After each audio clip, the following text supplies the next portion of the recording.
Mirror, mirror on the wall, who's the fairest of them all? Ever wondered about the mirror on the wall? Where did it come from? It all began with a rite of passage, the journey of a boy into a man. Prince Noah, along with the other knights his age, had to go into the forest and return with a prize. But they had been gone for weeks and had not returned. There were rumors that Morgog, the forest demon, had raised his ugly head and had taken the boys captive. Princess Ella loved her brother Noah and was not ready to give up on him. So she rode out into the forest to find this Morgog and demand her brother back. She rode into the forest and entered the dark woods. Suddenly, everything went quiet. She heard someone call out her name, "Ella! Ella!" and she ran towards it. There she saw her dead uncle. "You must go back, Ella." "Uncle, you're alive." "No, child, not alive, but prisoner to Morgog. You must return, or you too will suffer the fate of your brother." Ella was gripped with fear. Terror filled her veins, and she hopped back on her horse. After she rode for a while, she imagined going back home, meeting her father and mother, and telling them that she'd given up on finding her brother. She stopped. She couldn't just give up on her brother. She had to continue, no matter what. So she turned back and continued her journey to find her brother. She rode for what felt like a very long time. She grew tired and weary. She was hungry and thirsty. She heard humming and went towards it.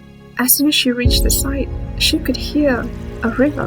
Water, finally! She leapt off her horse and ran towards the river. She was stopped by a woman. "Where are you going, child?" "I am so thirsty. I really need a drink of water." "Poor child, you must be hungry too."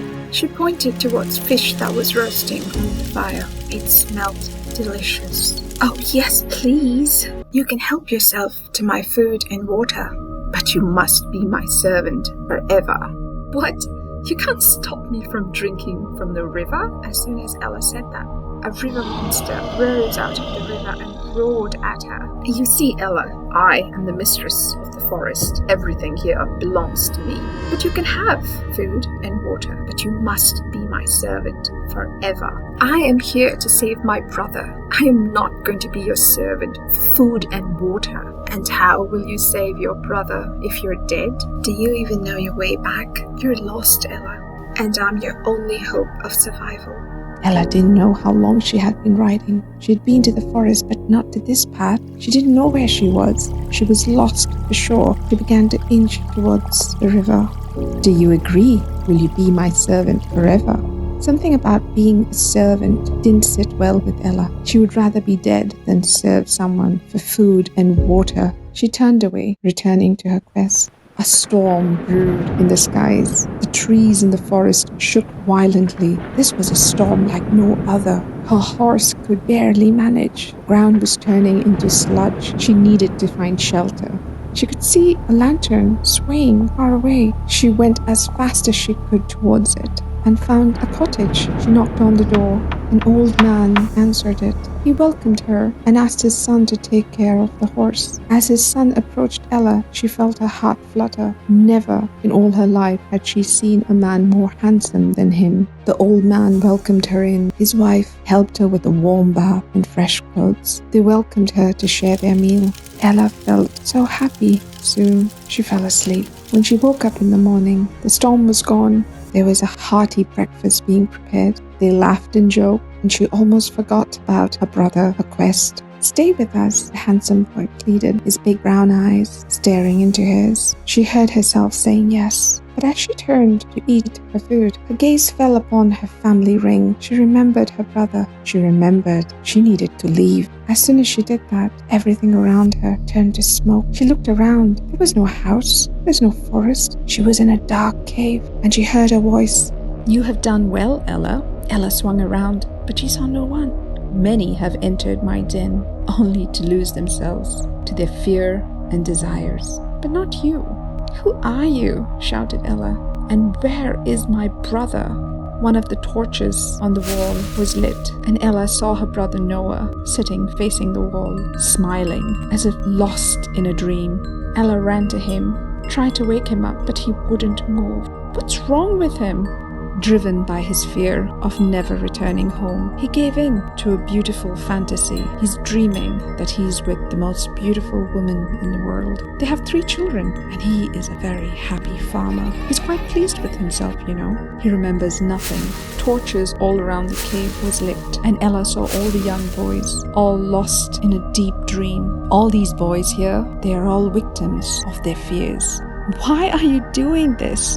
Can you not see? It is not me. They are trapped by their deepest, darkest fears. Fear of survival, the fear of never being able to return home, the fear of never seeing food again or dying of thirst, the fear of the unknown. That usually gets a lot of them, but you can't run away from your fears. You need to embrace them. What can I do? How do I wake them? You need to find the mirror of realization. Go to the temple of truth. There you'll find the mirror.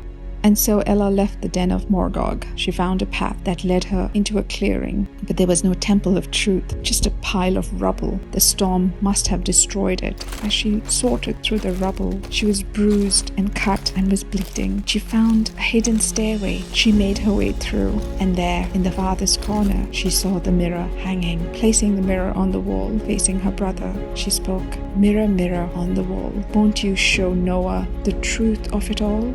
Noah woke from his trance and rejoiced seeing his sister. One by one, they woke up all his friends. They returned to the kingdom. There was much rejoicing, and the mirror of realization was hung in the hall. It drew great crowds in the beginning, but slowly people found it hard to swallow the bitter truth that it often spoke. And soon the mirror was hidden far away until a certain evil queen decided to use it, and we all know what happened to Snow White because of it. Humanity has been ruled by the fear of survival, shelter, safety, food, and water. These are our basic necessities.